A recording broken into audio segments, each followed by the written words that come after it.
I'll start with the proposition that across most of the world, most peoples have traditions of monsters similar to those who are called dragons in English.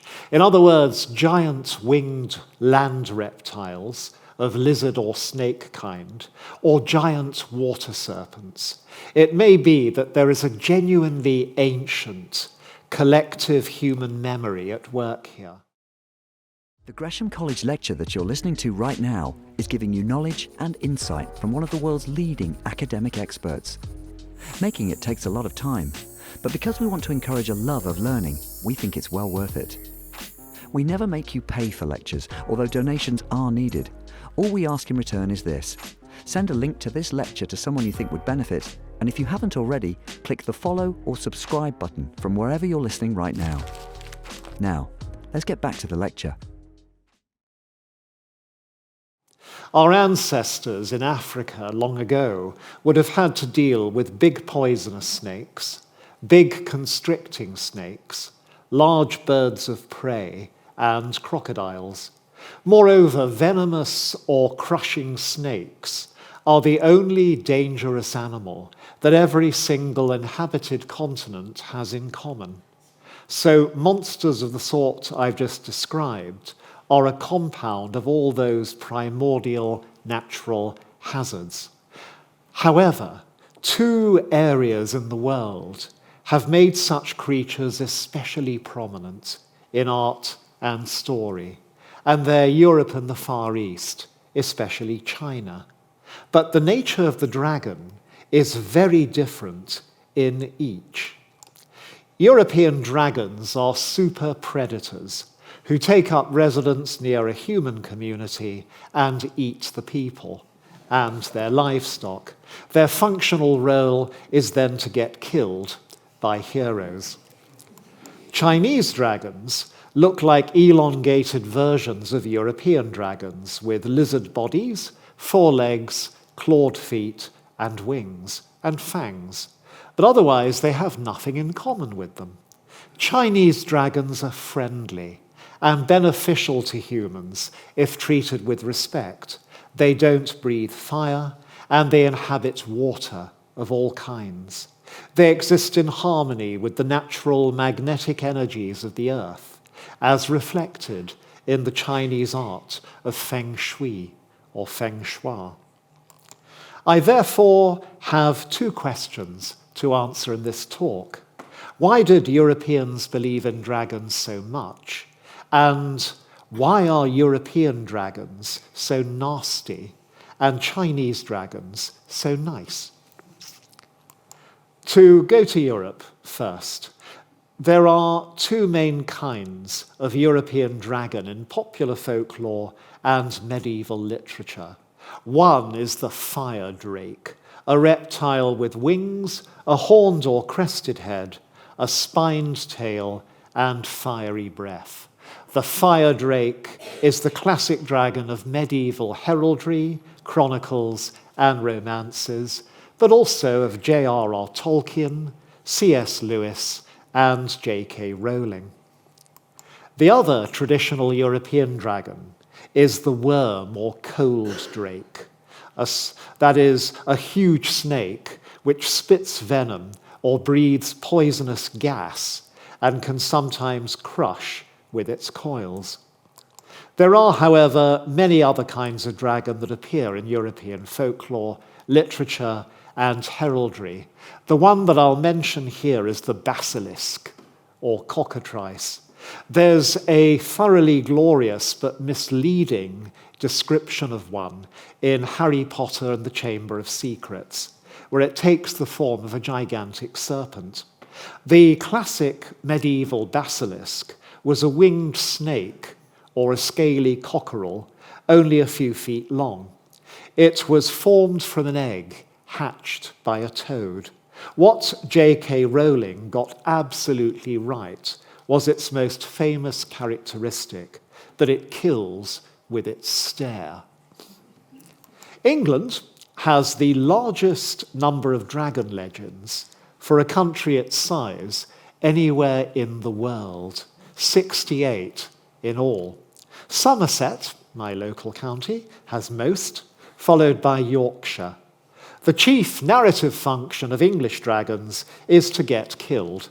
And the whole point of the typical dragon story is that slaying one is difficult. There are no specialists and no kit. Dragon slaying, draconicide, is a one-off, ad hoc business with no pros. English dragon slayers include 5 saints, ranging from the local to the truly international, such as St. George. George was probably a real Roman soldier who got martyred during the great persecution of Christians under the Emperor Diocletian, but he's not actually mentioned by anybody until the 6th century, a couple of hundred years later. He's first mixed up with a dragon, however, 600 years later, in the time of the Crusades. This is almost certainly because Jaffa in Palestine, which became part of the Crusader kingdom, was both one of George's cult centers and the setting for the ancient legend of Perseus and Andromeda. Perseus rescued Andromeda from a sea monster, and his legend got built into George's, with the sea beast turned into the more familiar European monster by the Middle Ages, the dragon. And the Crusaders then brought the story home to Europe. In modern memory, the classic dragon slayer is a noble knight, and there are 24 of those in England. There are, however, also 26 stories in which the slayer is a young artisan, like a tailor or a cobbler. Now, those trades rely on skill and independence, so the majority of English dragon slayers are working-class lads made good. Both traits are needed for the job, because a dragon always has a hide too tough to be pierced by conventional weapons. One solution is to get the dragon to swallow you and then pierce it from the inside. This is clearly risky, but it's still a trick obvious enough to be found worldwide as a way for really hard heroes to kill huge monsters. The ancient gods Indra in India and Marduk in Babylon both used it. Another mode is to stab the dragon through the mouth as it opens its jaws to swallow you, also tricky. A third, which is the cowardly way, is to poison the beast. The least obvious is to put on spiked armor or get into a barrel studded with spikes. The dragon then, if it's stupid enough, charges you and impales itself on the spikes, if they're long enough. This idea actually came from watching hedgehogs deal with vipers by rolling into a spiked ball against which the striking serpent got injured or killed. Whatever the method employed, dragon slaying served 2 different purposes. One is a monster killing, which is one of the oldest and most timeless forms of human narrative. The other is a heroic howdunit, in which the good characters are pitted against much more powerful and evil foes. Good is expected to win, but until the end it seems impossible to see how it can. Just think James Bond, Star Wars, or The Lord of the Rings. It's clear there's a particular boom period in the creation of English dragon legends. This was between 1350 and 1550, when they got attached to a range of families and communities, got carved in churches, and appeared in games and processions. The reason for this is simply that the period followed the adoption of George as the English national patron saint. His legend then got spread across the country and started the huge popularity of dragon slaying as an English folk motif. But the basic point of the dragon remains that dragons are there to eat people and their livestock and then come to a sticky end in Europe. What they almost never do is guard treasure, as they do in a lot of modern fiction. This is simply because they do guard treasure in a narrow range of Germanic medieval tales, and the most famous are Beowulf and the Volsunga saga, where Beowulf and Siegfried become the dragon killers, and two Oxford dons who had to teach Beowulf and the Volsunga saga every week were J.R.R. Tolkien and C.S. Lewis, and that's why treasure-guarding dragons are so big in modern fiction. But behind all these traditions lay much older precursors. The ancient Greek heroes killed giant snakes, which English translators of the stories called dragons. The Greeks, however, called them pythons, a term employed in the modern world for a class of real snakes, of course. The Romans used the term Draco for a mythical kind of winged snake, and this is the root of the English word dragon. These beasts do things like pulling the chariot of the sorceress Medea. There's also a distinctively Norse version of the dragon, the lindworm. This is a giant snake, like the English and Germanic worm, but after it grows to a certain size, it takes to water. There it becomes the sea serpent, or lake monster. The greatest in Norse legend was the Midgard serpent, which encircled the whole earth. Unlike dragons in general, Norse lindworms continued to be sighted right up to the present. In 1894, two of them were reported in a newspaper as blocking the entrance to the harbour of the Norse fishing village of Ervinken. The nearest one was dark yellow and 180 feet long.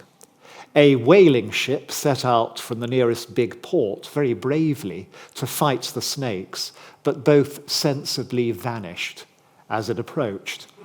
Now, all this sounds amazingly real, but if it is, then Norse lindworms are scrupulously nationalist. Once you cross into Finland, they're absent, even though Finland has lots of lakes and an enormous seacoast.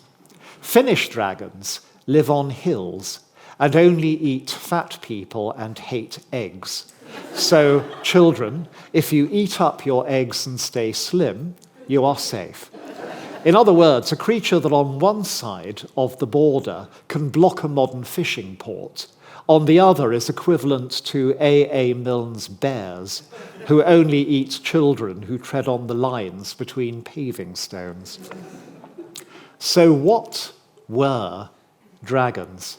I'm going to start with some fun answers, really attractive answers, but also, I think, are wrong answers. And the first issue to settle when dealing with these is whether dragons actually existed as portrayed. Zoologists were long confident that fire drakes were physically impossible, but in 1979, a cryptozoologist called Peter Dickinson showed that they were not.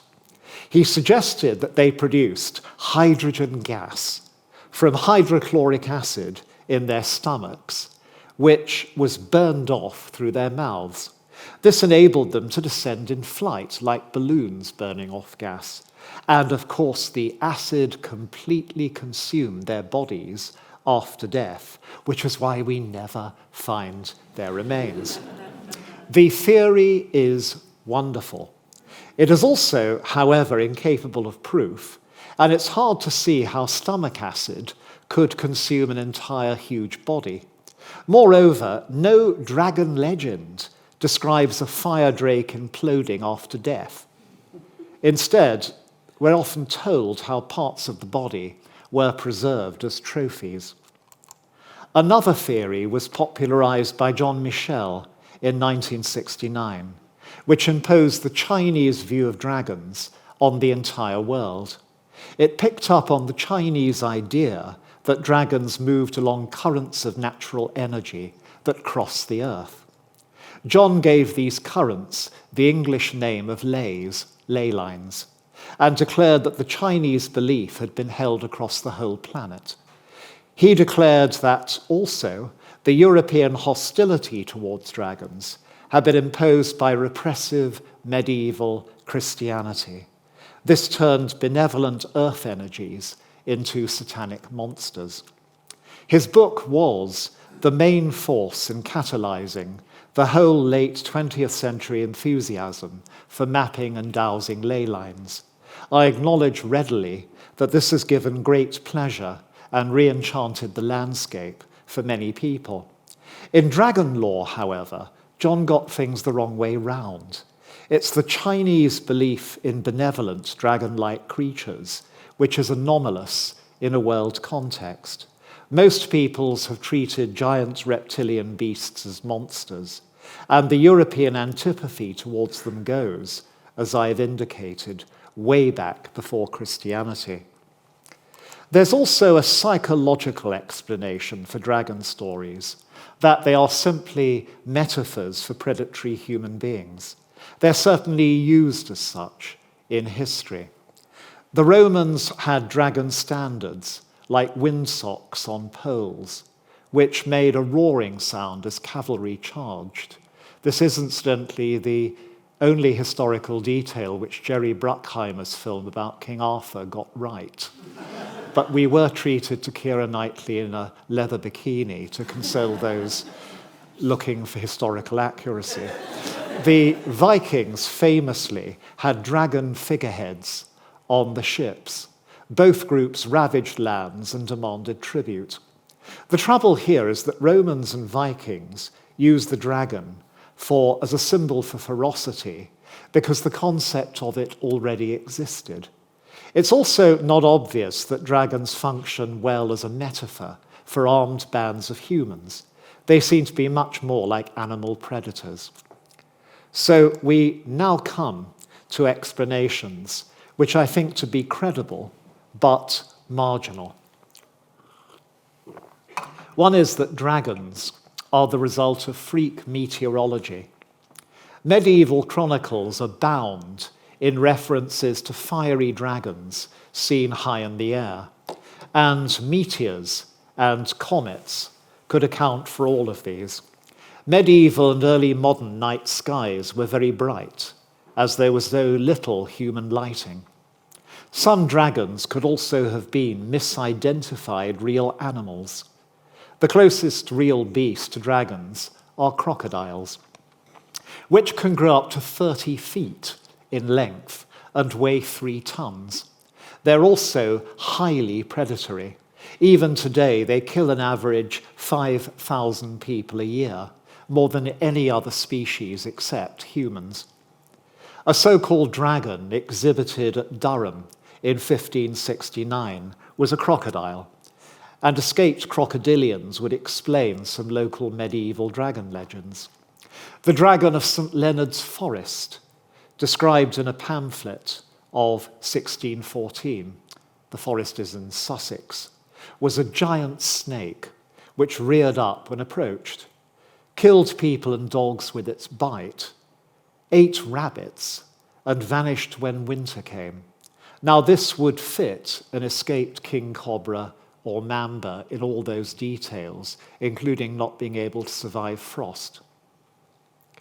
Accidents of natural history can also plausibly explain bits of dragon lore. Hens are sometimes born with insufficient estrogen and develop the physical characteristics of cocks. Sometimes the hormonal balance is rectified and they lay eggs. In pre-modern societies also, hens often suffered from roundworms, which could get from the animal into its eggs. When such an egg was cracked, the writhing worm was revealed, a newborn basilisk,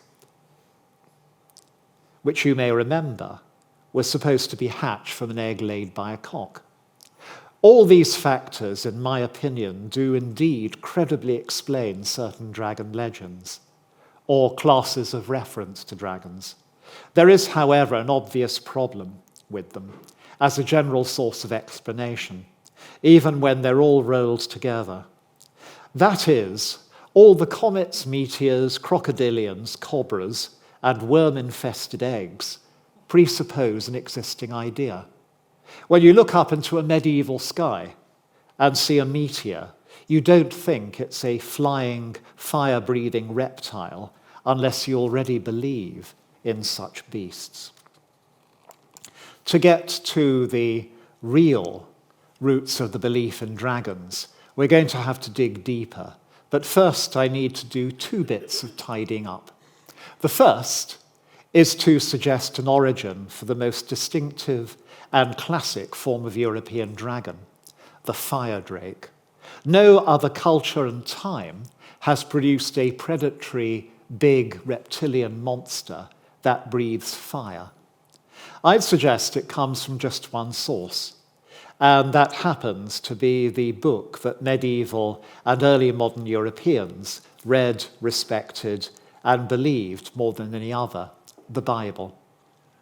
The relevant passage is in the book of Job, chapter 41, and it's spoken by God himself. This is actually very rare. Jehovah almost never speaks in the first person in the Bible, and it begins, "Hast thou seen Leviathan?" And it then goes on to say, can you draw out Leviathan with a hook, or his tongue with a cord?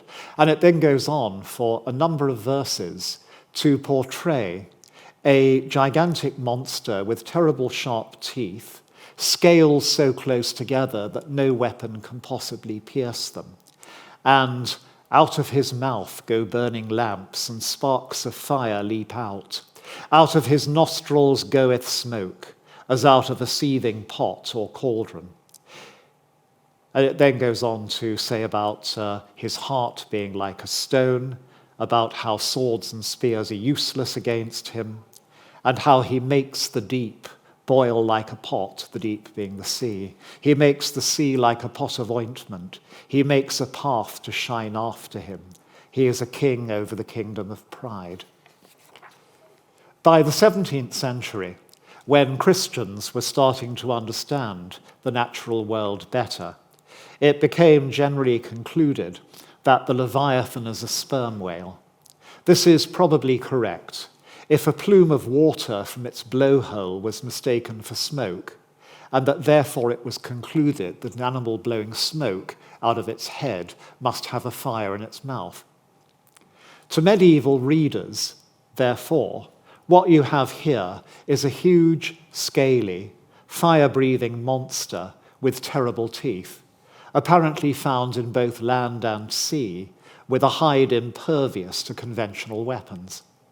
Apart from the wings, which could be added to account for the way in which it spans environments, this is a blueprint fire drake. Leviathans are mentioned briefly elsewhere in the Old Testament, such as in Isaiah, and always with the reputation of being the most terrifying of animals, more powerful and deadly than lions. To those who regarded the Bible as the literal word of God, which is most Christians till the 19th century, something that he speaks in the first person is going to carry particular weight. No wonder the fire drake became the classic monster of the Christian world from the Anglo-Saxon times onwards. This isn't a theory of mine. It's shared widely among cryptozoologists, and I'm simply endorsing it. There's a final loose end to be tied, that dragons are now once again really big business in fantasy literature and screenplays. There have been dozens of fantasy novels with dragon or dragons in the title, published since 1970. What is striking about them is that most regard dragons as a good thing, as essentially intelligent and sensitive beasts that can be allies of humans. I am your dragon, Eragon. In particular, the 1970s threw up a new sort of hero or heroine, the dragon rider, who treats the beasts both as steeds and companions, These were the work of Anne McCaffrey, an Irish woman who moved to America and who really loved horses. And so her flying dragons are actually horses that breathe fire and look like dragons and have horse-like characteristics. What has happened is that the physical form of the classic European dragon, the fire drake, has been combined with the spiritual form of the classic Chinese dragon in a Western world that is kinder and greener and doesn't have to worry any longer about predators. This combination has taken place, logically enough, in the nation which is both the current leader of the globe and lies midway between Europe and China, America.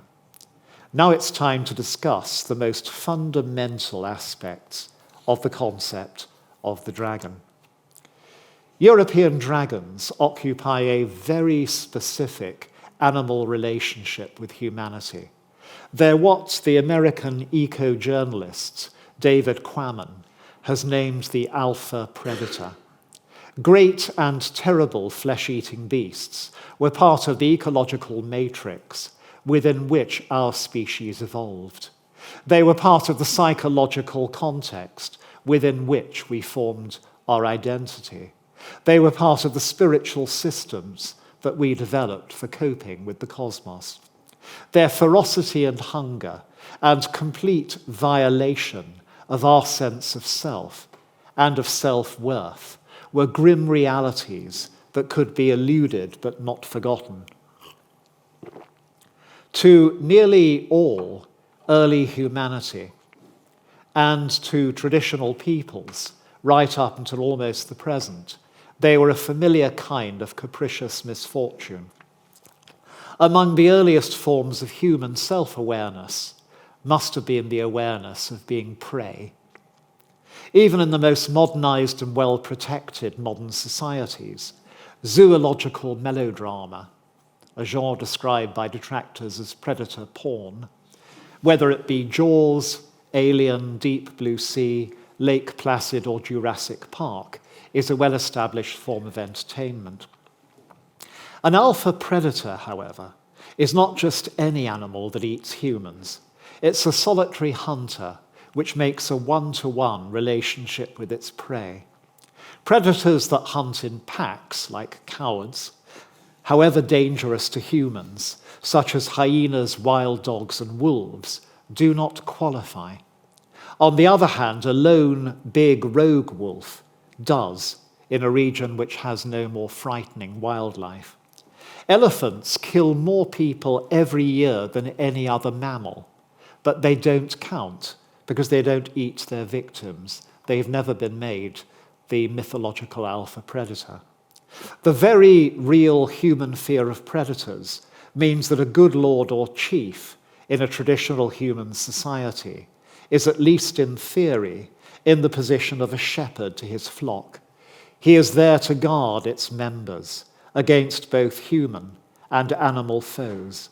And the greater the hero, the more spectacular is the predator against which he is matched. The oldest surviving piece of literature, the Epic of Gilgamesh, has a battle between a king and a monster at the center of the story. The greatest heroes of their respective peoples, Heracles, alias Hercules, and Beowulf, were serial killers of predators. It also matters that human societies tend to have room for only one alpha predator in their imaginative space. Across most of the old world, the predator of human symbolic choice is the lion. It features as such in both Greek myth, hence Heracles, and the Bible, hence Samson. And one of the chief duties of an ancient Near Eastern king was to kill lions personally, as a sign of royal prowess and so an ability to defend his people. Lions always stood in for foreign foes when none of the latter were currently available. In ancient India and Persia and tribal Africa, To be a ruler likewise meant being a lion killer. Other predators took over only where lions didn't exist. For example, in India, outside lion country, where the tiger stood in, across most of the rest of East Asia and eastern Siberia, where there were tigers, and in West Africa, where the next cat down the pecking or biting order was the leopard. You can go on down the scale. In lands with no big cats, the bear is the alpha predator. And where there are no big land animals at all, the crocodile or the shark takes over. In medieval Europe, however, the alpha predator was missing. Lions disappeared from almost all of Europe at the end of the Ice Age. The European brown bear is much less dangerous than other species, and very rarely do European wolves produce the giant lone serial killer of humans that is needed to qualify as a mythological alpha predator. Lions stayed pretty close. They survived in Turkey until the 1870s and in Algeria and Morocco till the 1920s, but they were never, even by the New Stone Age, an actual menace to most Europeans. Instead, the lion's reputation as the combatant of great kings and the lordly appearance and flamboyant behavior of the male lion made it the royal beast par excellence to Europeans. In the medieval bestiaries, it stood for courage and regality. It became the most common symbol of West European rulers, especially in Britain, Spain, and Germany. The British lion still roars for us today. Europeans therefore had an imaginative need for an alpha predator that was even more powerful and terrifying than the lion, and which could be treated as an emblem of evil as well as of ferocity. The dragon filled that conceptual gap. This does, however, invite the question of why medieval Europeans would have thought that the dragon was more native to their lands than the lion, so it could be appropriated for the job, and why they thought it was so real. There is absolutely no evidence for dragon-like creatures actually surviving on land in Europe during historic times. Things get a lot trickier and more interesting, however, as soon as we hit deep water. Whereas nobody nowadays claims to see fire drakes, worms, or basilisks, lake and sea monsters are regularly reported across the world, including Britain, hence Loch Ness. Zoologically, there's still a lot of mileage in a lindworm or a sea serpent. We do have some good candidates for these among real creatures. One is the ribbon fish, which is the fish on the screen, which is a rare species of eel that often grows to more than 20 feet and has red spines running down its back, which rise to a crest on its head. In addition, the natural decomposition of carcasses can turn even well-known marine species, studied at close quarters, into fabulous beasts. In 1977, the Japanese National Museum of Natural Science identified photographs of a huge corpse trawled up by fishermen off New Zealand as showing a prehistoric plesiosaur. Only when tissues saved from the body, and it's merciful that the tissues were saved, were examined, did it turn out to be a badly rotted blue shark, whom decomposition had turned into the shape of a plesiosaur. Many reports of sea serpents are now attributed by marine biologists to sightings of the giant squid, the long tentacles of which can easily be taken for the body of a huge serpent. Giant squids can grow to more than 100 feet in length, over half of which are the tentacles. And mistaking a giant squid for a sea serpent is even easier if the squid concerned is dead and dismembered, and the tentacles appear to form one continuous creature on the surface of the sea. Having said that, however, we still face two puzzles. One is that there are simply no known animals that correspond to some of the detailed descriptions of sea and lake monsters provided by observers over the centuries. There's still a mystery here. Remember that 180-foot yellow serpent just off the harbour of Ervinken and its mate. The other is that we're still no nearer finding real animals which correspond to the European land dragons, so prominent in tradition.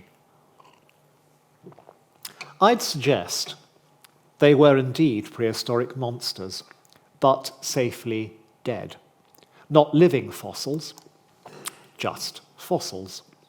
Since Homo sapiens first acquired its capacity for reasoning, humans will have noted that huge bones weather out of the rocks, often of creatures with teeth like steak knives in powerful jaws, plus grasping claws and horns. It would have been obvious to the observers that such beasts no longer lived in the lands concerned. To humans before the sciences of geology and paleontology and the concept of evolution had appeared, the obvious explanation was they'd been exterminated. Given their size and ferocity, it had to have been heroes who did it. At times, in the case of dragons, we can be much more specific. Every time that a relic of a historic dragon has actually been preserved, it turns out to be a long-extinct animal. One of the most famous European dragons was that of Klagenfurt in Austria, slain by a duke of Austria. Its skull was displayed in the town hall until the 19th century, when it was identified as that of a woolly rhinoceros. Another Austrian, the paleontologist Ottenio Abel, studied dragon legends in 1914. He realized that the cave systems, traditionally identified as the lairs of the beasts, often contained the bones of cave bears, massive Ice Age predators with sharp teeth. The head of the dragon of Kilve, Somerset, was preserved, and is that of one of the Jurassic marine reptiles called ichthyosaurs. The reason why Somerset is richer in dragon legends than any other county may simply be that its limestone rocks preserve fossil remains, especially those of ichthyosaurs, plesiosaurs, and pliosaurs, with great clarity. And pliosaurs, just for the record, are the biggest carnivorous animals that the planet has ever produced. Truly terrifying beasts, and they look it in their skeletons. We can be a lot more sure of this now because of the work of Adrienne Meyer, a classicist who also understands paleontology, a rare combination. She points out that ancient literature is full of references to giant bones. Where skeletons are found in fossil beds superimposed on each other, it would be easy to see how these could reasonably give rise to tales of hybrid beasts, such as centaurs and the chimera. She has also pointed to two specific sources of dragon legends. One is that of the griffin, the half-lion, half-eagle beast of European legend. The ancient Greeks invented the idea of griffins, and they placed their homeland in Central Asia.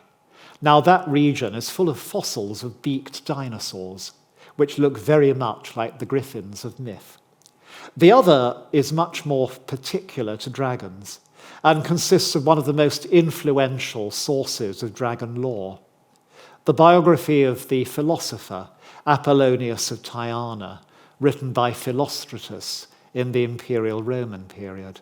It included a description of a journey that Apollonius had made to northern India, in which he described huge, scaly, serpentine monsters in two main species, one smooth-headed and the other larger and crested.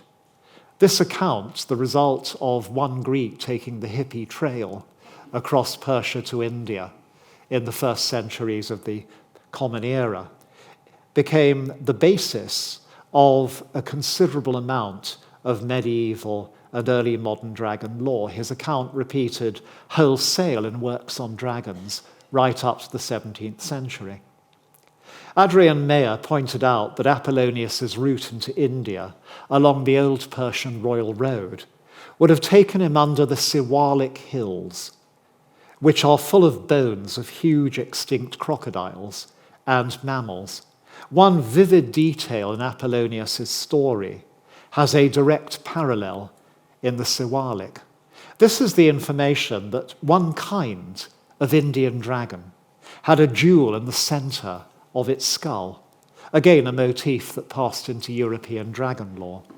As it happens, the rocks of the Siwalik form crystals, and these often grow inside the larger fossil skulls in the hills. Adrian Mayer picked up on other certain or probable connections between ancient myths and fossil remains. She noted that the Greek historian Herodotus had said that great flying serpents lived in the Egyptian desert. This may have been inspired by the sight of the bones of the enormous sail-backed predatory dinosaur, Spinosaurus aegypticus, which is the super nasty of Steven Spielberg's film, Jurassic Park 3. More certain is the alleged discovery of the skeleton of the monster slain by Perseus to rescue Andromeda, which was dug up in imperial Roman times at the traditional setting of the tale at Joppa, the modern Jaffa, in Palestine.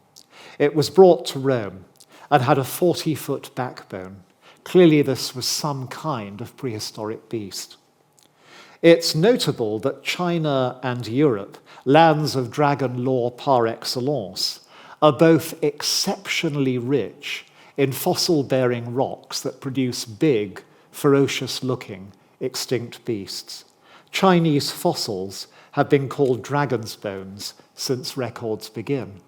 But China didn't make the dragon the alpha predator of its myths, because it had enormous striped alpha predators on its premises already, the tigers, that ate the Chinese in large numbers until the 1930s. And so the tiger hunter became the classic hero of China's mythology and legend.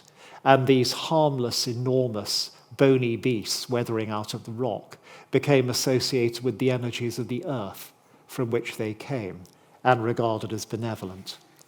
It is time to conclude. I would suggest 3 stages of creation of dragon myth.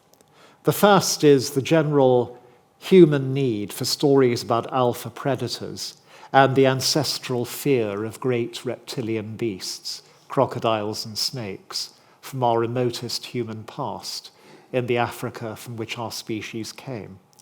The second is the discovery of giant fossils and the sighting of mysterious sea beasts, supplying the apparent objective evidence that these things had been and still were around. And the third is that regional traditions then form. Europe gets dragons as alpha predators because it lacks them in reality. And then the Christian fire drake out of the book of Job. China got benevolent dragons moving along energy lines. So I think I've answered my last 2 questions. And I think that if you want to go dragon hunting or communing with dragons, all you need to do is go fossil hunting. But just stay out of the water.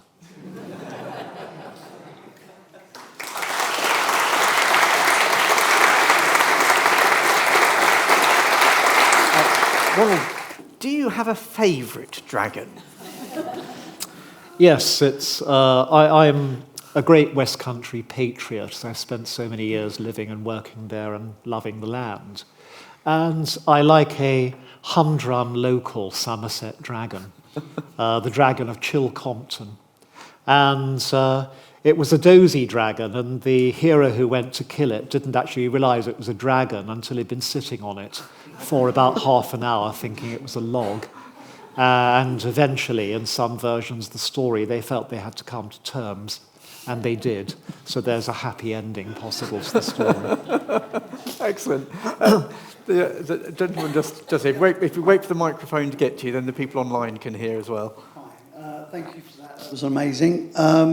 I noticed at the beginning you were talking about English dragons. Yeah. And I noticed that Wales and Scotland were absent in that, and yet Wales is very well known for a dragon. Yeah. Is there any more to do with Happy Wales to and answer Scotland? that. There are Scottish dragons, but many fewer than in England because of the lack of a catalysing national saint. Wales is a different matter. Wales actually has fewer local dragon legends by far than England, although there are some cute examples. My favourite's the Gwibber, which is a small dragon in Glamorgan that eats chickens and is in traditional folklore. The reason why dragons became central to Welsh identity and heraldry is because of one story which is in the British history, published in 829, in which the boy who's called Ambrosius, who is later going to become Merlin, explains the subsidence of a tower built by a tyrant because there are two dragons, white and red, fighting underneath. And the red one stands for Wales, and the white one stands for the English. And so naturally the red one's going to win eventually, but they keep fighting for the time being. And the Welsh liked that, and we all do. But the lion was the symbol used by Welsh medieval princes on their coats of arms, their banners, their heraldry. Until that splendid Welshman, Henry Tudor, killed Richard III at the Battle of Bosworth with a largely Welsh and French army and conquered England, thereby fulfilling the Welsh prophecy that a Welsh prince would do this. It actually happened, the moment they'd been waiting for since 829. But there's now a heraldic problem, because Henry's beast should be the lion, but it's already the royal beast of England. So what are the Welsh going to get? And so overnight, the Tudors decided the dragon should be the symbol of Wales because of the story in the British history. And the red dragon has been the symbol of Wales ever since. I'm a member of the Learned Society of Wales, so I have a patriotic investment in that. The gentleman at the back. Thank you. It was very interesting. Out of curiosity, like when we have a broader viewpoint as to beasts in general, Yes. Let's say just specifically in this context, let's say European versus Chinese, do we know the distribution of, say, the nasty beasts versus nice beasts? And do they overlap? Are they similar? Are they very different across European and Chinese landscape? Most human societies have nasty beasts in mythology. And that's because most human societies have had nasty beasts in reality. So it's a transposition very easy to make. But there are also good beasts in the mythology of most nations. The affection given to the raven by the Northwestern Pacific peoples, or the coyote by the peoples of the American Southwest, the reverence for the bear all the way across the circumpolar region from the Sami lands, the Laplands, right through to the northernmost isle of Japan is again an example of this. So there's a tendency among humans to regard animals as in a constant relationship with us, which they were and are, and to pick out friends and foes among them. They then get frozen in mythology for all time. I'm just curious if any other country pursues its myths in the way that we pursue Loch Ness, and are people going around actual with scientific processes trying to discover a myth? Yeah, there are lake monsters all over the globe. Notable examples in the North American continent, and there's a favourite lake monster in the Congo, which was Zaire, now the Democratic Republic. Sometimes it's possible to identify sources for these.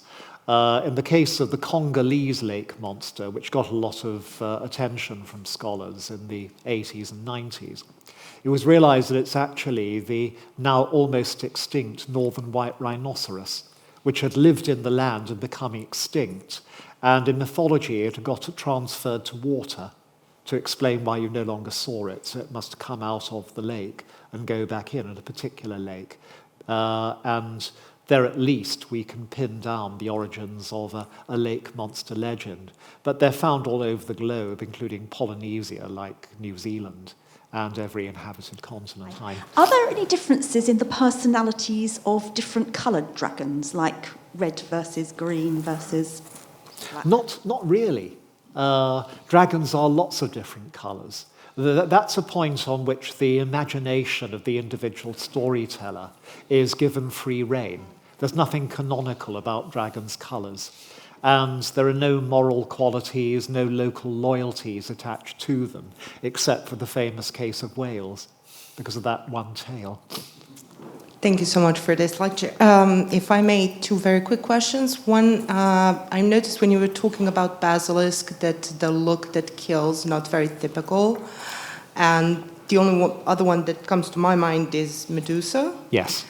Where does the look that kills come from? It's obvious for the jaws and the teeth and the claws, but where does the look that kills come from? The answer is we haven't the faintest idea. Somebody thought it up. I mean, there's actually much crazier stuff about the basilisk than I had time to describe in the lecture. For example, not only were medieval people convinced that it existed and came out of this egg laid by a cock, hatched by a toad, but that the only animal which it really feared was the weasel, which is why there's a weasel in the picture that I flashed up there, with a basilisk looking distinctly wary. And nobody knows why weasels should be picked, but it became canonical. Everybody knew that if you kept a weasel around, you'd be safe from a basilisk. So there is an absolutely glorious cultural fertility in all this, which sometimes borders on the absolutely crazy, and is therefore all the more wonderful. So if you will allow me that second question, Yeah. I think it kind of ties nicely into what you just said. Do you notice any differences in dragon myths across the European tribes, tribal lines? No, like Slavic absolutely. versus Germanic versus... No, it's amazingly standard. Every European people, by the beginning of history, had picked up on the idea of dragon-like creatures and embedded them in their mythology. And we were kind of baffled as to why this should be, which is why this is actually one of my ideas, I can take credit for it, good or bad, is the idea of the absence of an alpha predator in historic Europe and late prehistory. You really have to go back as far as the Paleolithic, the Ice Age, before you live in a world which has credible alpha predators of the kind found pretty well everywhere else. Thank you so much. Thank you. Let's take a couple from Slido, which I've been sadly neglecting. A couple of people have asked similar questions about how did the City of London end up with dragons as its crest? That I don't actually know. I've never found a book that could tell me, although I'm certain there must be one. Certainly, the incredible popularity of dragon legends in the late Middle Ages, we're talking 1350 to 1500, produces dragons across the landscape. They appear everywhere. And that's when they appear as a symbol of London. So perhaps the corny explanation, which may actually be right, is that at a time when the country was going dragon mad, London had to have one too. or perhaps one on every post leading in. And of course, the locals here were just outside Gresham, just opposite the City of York pub. Everywhere needs a dragon. A couple of people have asked questions about how sort of popular imagination kicks on a dragon. Sort of the combination of whether it's artists, creative people, or just people in the pub exaggerating. What's the role of of culture in creating what we've ended up with? The role of culture in creating everything else we end up with, which is that we have this stock of primeval loves and fears that focus on certain symbolic shapes and forms and traditions. And then this gets reworked millennium after millennium and century after century and adapted to modern needs, which is why in Hollywood, within about 10 years, dragons turned from being things that even in Walt Disney had to be killed to being things whom you love, feed, domesticate, and ride around the sky. Thank you so much for another brilliant and very interesting lecture. What just came to my mind, the dragon may be seen as the wild nature force, and in China they have feng shui or feng shui, so they learn to live with the nature forces. They build their buildings so the nature spirits aren't disturbed, so they build buildings so the dragon can go from the mountains to the lake and drink also.